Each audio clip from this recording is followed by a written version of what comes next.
Cuando un hijo deja de buscarte, el mundo no se derrumba de golpe, pero algo dentro de ti se rompe en silencio. No hace falta una gran discusión ni una despedida explícita. A veces basta con una serie de ausencias acumuladas, llamadas no devueltas, visitas que nunca se concretan, mensajes que quedan en visto, y aunque nadie lo diga, lo que se instala en ese espacio es una especie de orfandad invertida, padres huérfanos de hijos vivos. Es una forma de duelo no reconocida que no se puede llorar con legitimidad porque desde afuera todo parece estar en orden. Pero por dentro se siente como un abandono lento, sostenido y sin explicación clara.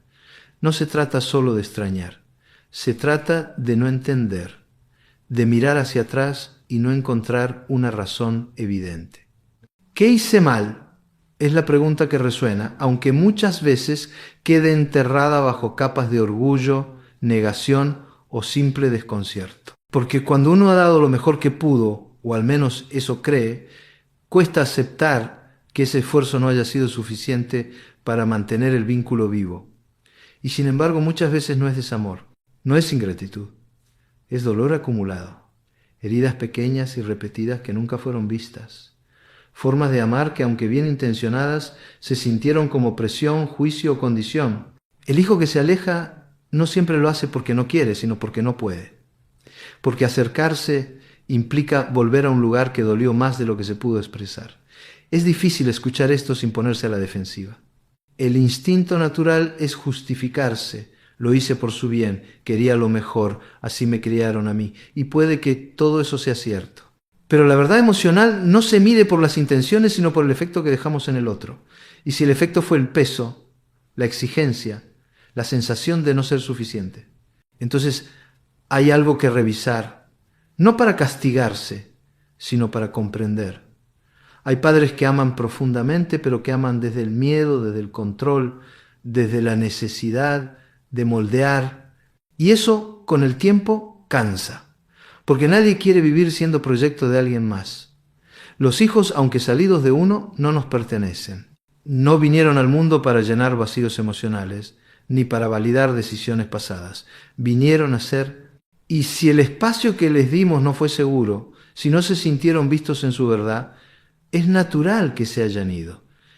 Aceptar esto no es rendirse, es madurar emocionalmente. Es entender que el vínculo real no nace del sacrificio ni de la autoridad, sino de la autenticidad.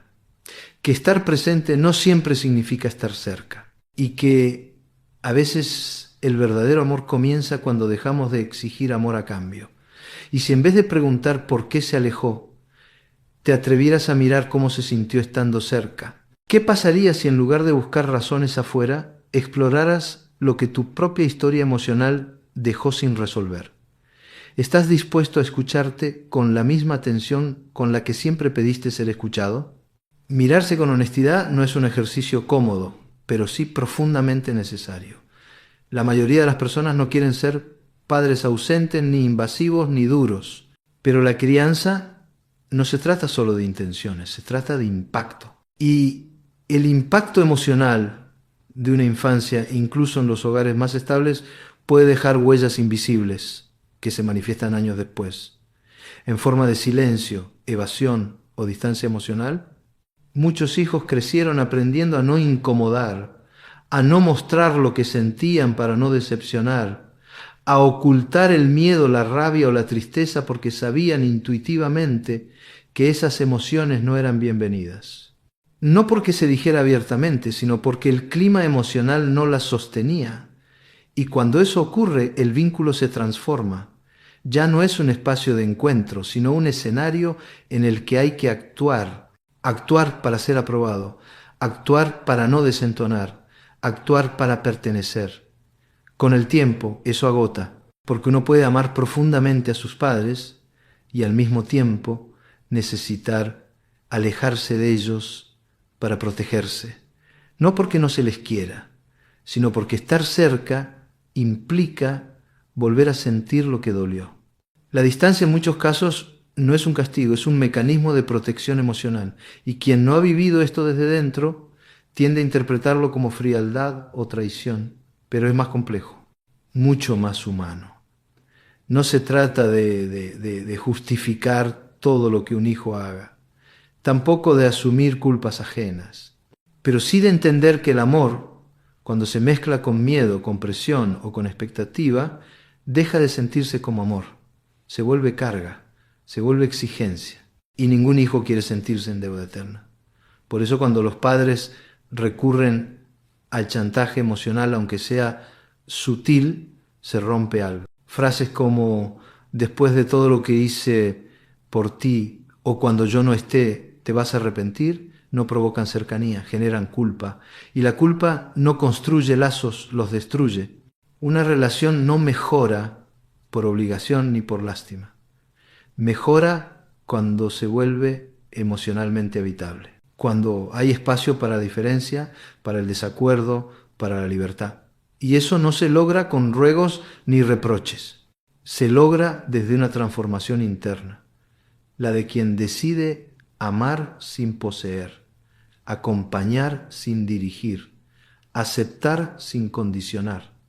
Claro que duele el silencio, claro que desconcierta la distancia, pero insistir en que el otro vuelva sin preguntarse por qué se fue es una forma de negar la realidad, y negar la realidad es negar también la posibilidad de cambio, porque el cambio empieza en uno, no en el otro, no en lo que el otro debería ser, sino en lo que uno puede revisar, soltar, comprender.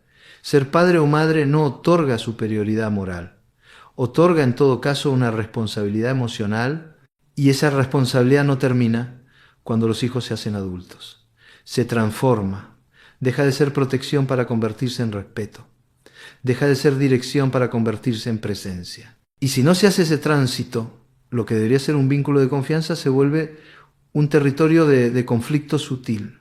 ¿Estás dispuesto a ofrecer presencia sin juicio, a dar espacio sin invasión, a reconocer que quizás tu forma de amar, aunque sincera, fue percibida como una carga? Porque ahí comienza la verdadera reconexión, cuando uno deja de exigir amor y empieza a ofrecerse como un lugar emocionalmente seguro, no perfecto, no ideal, solo seguro. La pregunta que más paraliza a muchos padres es una que casi nunca se formula en voz alta: ¿y si mi hijo no vuelve?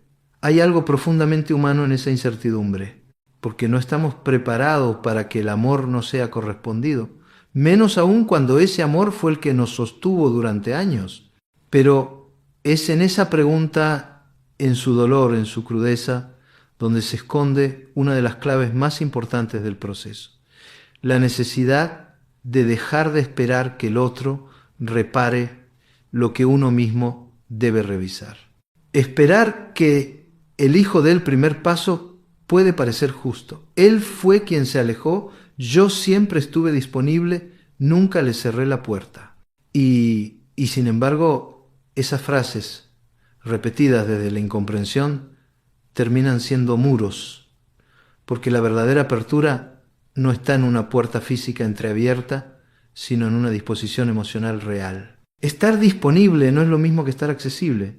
Puedes estar ahí todo el tiempo, pero si el otro siente que acercarse implica recibir reproches, juicios o exigencias, simplemente no se acercará. La transformación no empieza cuando el hijo vuelve. Empieza cuando el padre o la madre se permite cambiar sin garantías, sin certezas, sin saber si ese cambio provocará un reencuentro o no. Porque esa es la diferencia entre amar desde la madurez y amar desde la necesidad. Uno transforma su manera de amar no para obtener algo, sino porque entiende que otra forma ya no sirve. Porque seguir amando como antes solo perpetúa el ciclo del alejamiento. Hay un tipo de amor que asfixia, sin querer, que absorbe, que espera que el otro cumpla roles emocionales que no le corresponden, que espera validación, atención constante, respuestas rápidas, presencia inmediata, y ese tipo de amor no es amor, es dependencia.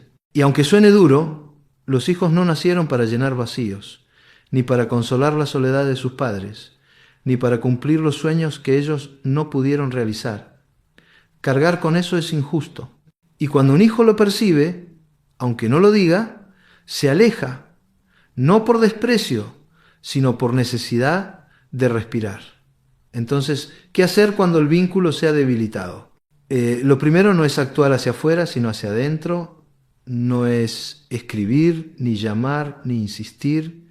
Es detenerse, respirar y observar con honestidad qué emociones han guiado tus acciones hasta ahora. ¿Has amado desde el control? ¿Has acompañado desde el miedo? ¿Has pedido atención desde la carencia? La respuesta a esas preguntas no siempre es clara. A veces se mezclan sentimientos nobles con heridas antiguas.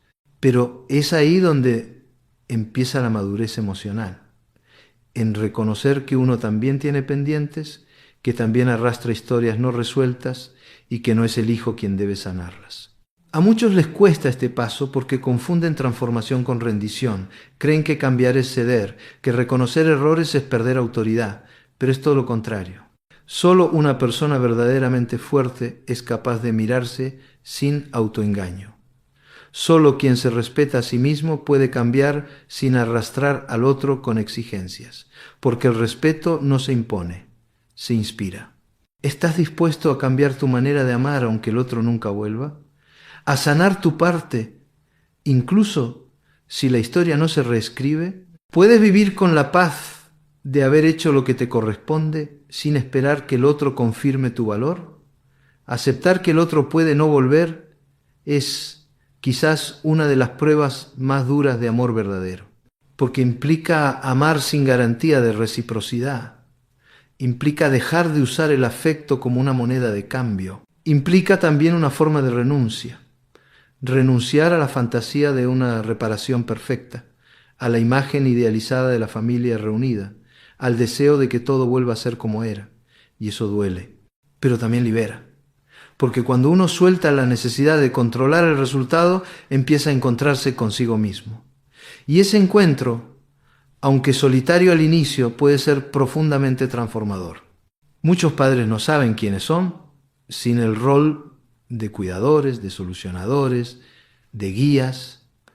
Durante años su identidad giró en torno a dar, proteger, corregir. Pero cuando los hijos crecen y se alejan, ese rol pierde sentido. Y el vacío que queda no siempre se llena con hobbies, amistades o trabajo, porque no es un vacío de ocupación, es un vacío de significado. ¿Quién soy yo si ya no me necesita? ¿Qué valor tengo si no tengo a quién cuidar? Estas preguntas pueden parecer angustiantes, pero también son una oportunidad. La oportunidad de reconectar con una parte de uno mismo que quedó suspendida durante años, porque en la crianza muchas veces se posterga el ser por el hacer, y cuando esa etapa termina, lo que queda es una invitación, reconstruirse.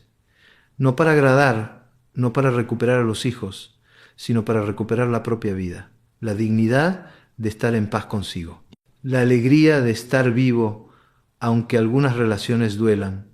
No es resignación, es aceptación lúcida, es comprender que no todo se repara desde el afuera, que la reparación más profunda comienza cuando uno se convierte en un espacio emocional habitable, incluso para sí mismo, porque si uno no puede vivir consigo sin exigencia ni reproche, difícilmente podrá ofrecer a otro ese mismo refugio emocional.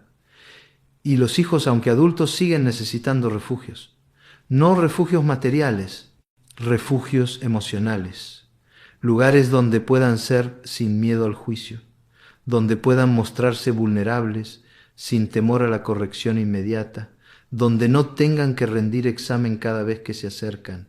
Convertirse en ese tipo de presencia no es algo que se imponga, es algo que se construye día a día, gesto a gesto, en cómo se responde a un silencio, en cómo se acepta una diferencia, en cómo se agradece, en lugar de exigir.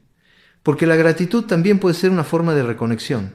No la gratitud que espera recompensa, sino la que surge del reconocimiento sincero Gracias por haber sido parte de mi vida, incluso si hoy estamos lejos.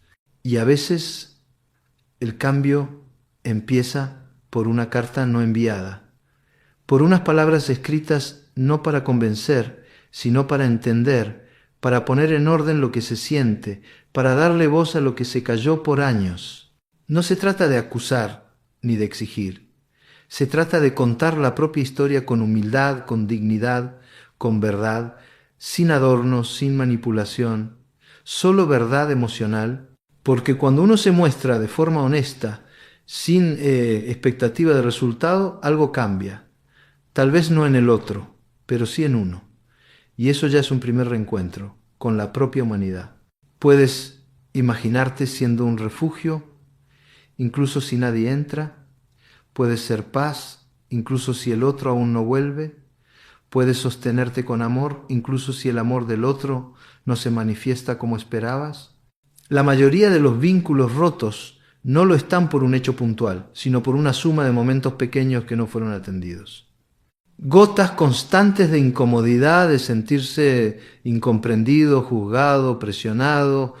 Y cuando el peso de esas gotas se acumula, lo que antes era cercanía se convierte en un espacio difícil de habitar. El problema es que muchos padres creen que el amor que dieron debería ser suficiente para sostener la relación. Pero el amor, si no se expresa en formas emocionalmente sanas, no se siente como tal. Y lo que no se siente, no se recuerda con ternura, se recuerda con peso. Por eso, esperar que el vínculo se restaure solo porque siempre estuve ahí es no entender la dimensión emocional de la experiencia del otro. Estar no basta si el otro no se sintió acompañado. Dar no es suficiente si el otro sintió que debía ganarse lo que recibía. Amar no alcanza si el amor venía con condiciones disfrazadas de preocupación. Y sin embargo, todo puede empezar a cambiar en los gestos más simples. Un mensaje sin presión, una llamada sin reproches, una conversación sin necesidad de tener razón, porque lo que los hijos adultos más valoran no es la perfección, sino la autenticidad. No es la insistencia, sino la calma. No es la figura imponente del que sabe más, sino la presencia humilde del que quiere comprender. Ser un padre emocionalmente maduro no significa renunciar a los valores, ni volverse permisivo, ni aceptar cualquier cosa. Significa dejar de vivir desde la herida no resuelta. Significa asumir las propias carencias sin proyectarlas. Significa acompañar desde la libertad del otro, no desde la necesidad personal. Y eso requiere un trabajo interno profundo, un trabajo que no siempre da frutos inmediatos, pero que transforma desde la raíz. Muchos temen que este enfoque implique debilitar la autoridad parental, pero la verdadera autoridad no nace del miedo ni del control. Nace del respeto que se inspira, de la integridad que se transmite, de la coherencia que se sostiene incluso en el silencio. No se trata de ser escuchado porque se grita, sino porque se encarna una forma de estar que invita a quedarse. Y para eso hay que dejar de perseguir al hijo que se fue y empezar a construir una vida que tenga sentido más allá de él. Porque si el único propósito emocional sigue siendo el vínculo, la vida se reduce. Y nadie quiere ser el centro de una vida ajena que se apagó sin él. Al contrario, los hijos sienten el deseo de acercarse cuando ven a un padre o madre que vive con dignidad, que se reconstruye, que encuentra propósito, que sonríe sin necesidad de esconder el dolor, pero también sin dejarse definir por él. Esa es la paradoja. Cuanto menos se fuerza el vínculo, más posibilidades hay de que se restaure. No desde la presión, sino desde la atracción emocional natural. Los hijos vuelven a quienes les transmiten paz, no a quienes les generan culpa. Vuelven a quienes les permiten ser, no a quienes les recuerdan todo lo que no fueron. Vuelven cuando sienten que ya no tienen que pagar una deuda emocional para estar presentes. ¿Tu presencia invita o impone? ¿Tu forma de acercarte deja espacio o asfixia? ¿Tu historia emocional aún te domina o ya aprendiste a habitarte con compasión? Una de las señales más claras de que el cambio ha comenzado es cuando dejas de mirar el teléfono esperando que suene. No porque hayas perdido el interés, sino porque has soltado la expectativa. Has comprendido profundamente que el otro tiene su propio tiempo, su propio proceso, y que tu urgencia no acelera la sanación. Es ahí donde comienza la verdadera libertad emocional, cuando puedes desear un reencuentro sin que eso condicione tu bienestar. Pero no se trata de indiferencia, se trata de madurez, de entender que no todo lo que uno anhela ocurre cuando quiere, y que el otro tiene derecho a su silencio, incluso si duele, porque forzar el acercamiento muchas veces lo aleja más. Lo que acerca, en cambio, es la serenidad, la coherencia entre lo que se dice y lo que se transmite. Y esa serenidad no se finge, se construye, con pequeños gestos, con nuevas maneras de estar en el mundo, con decisiones que reflejan que más allá del dolor uno ha decidido vivir. Vivir no significa olvidar ni renunciar a lo que importa. Significa habitar el presente con dignidad. Significa dejar de poner la vida en pausa esperando una llamada, una visita, una señal. Y en esa nueva forma de vivir, algo curioso sucede. El hijo, que alguna vez se alejó para protegerse, puede empezar a sentir que el espacio ya no amenaza, que el clima emocional ha cambiado, que volver no implica someterse a una narrativa de culpa, sino encontrarse con alguien que ha hecho su propio trabajo interno. Eso no garantiza nada, pero lo vuelve posible, porque el reencuentro real solo puede ocurrir en un territorio emocional nuevo. No se trata de volver a como éramos antes. Esa fantasía suele ser una trampa. Se trata de construir algo distinto sobre bases nuevas. Y eso solo puede hacerse si ambos han transformado su manera de vincularse. Por eso todo gesto de acercamiento debe ser limpio, no contaminado por el deseo de ser perdonado ni por la ansiedad de recuperar el tiempo perdido. Un simple pensé en ti al ver esto puede ser más poderoso que un discurso entero. Una sonrisa sin expectativa puede abrir más espacio que 100 explicaciones. Lo importante no es lo que se dice, sino desde dónde se dice. Y mientras eso ocurre o no, tu vida sigue. Porque tu vida no está en pausa, o no debería estarlo. Hay libros que aún no leíste, lugares que aún no caminaste, personas que aún no conoces, incluyendo partes de ti que quedaron postergadas por años. La transformación personal no es un medio para recuperar vínculos, es un fin en sí mismo. Es lo que mereces, con independencia de si el otro lo reconoce o no. ¿Puedes vivir de tal forma que tu presencia sea un regalo, no una carga? ¿Puedes sostenerte con amor propio sin exigir amor a cambio? ¿Puedes ofrecer sin que eso se convierta en una negociación emocional? No hay vínculo más complejo que el que se construye entre quien da la vida y quien la recibe.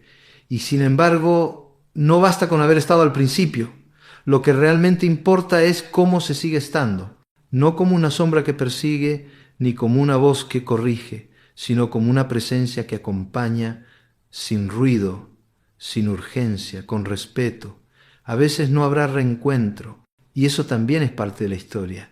No todas las heridas se curan en vida, no todos los silencios se rompen, pero incluso entonces hay algo que sí puede cambiar, tu forma de estar contigo, porque en el fondo lo que más transforma no es que el otro vuelva, sino que tú dejes de esperarlo desde la carencia, que vivas desde la integridad, desde la luz que tú mismo puedes encender, incluso en medio de la ausencia. Si llega el reencuentro, que sea un regalo, no una revancha, no un ajuste de cuentas, solo un regalo. Y si no llega, que tu vida siga siendo digna, serena y llena de sentido.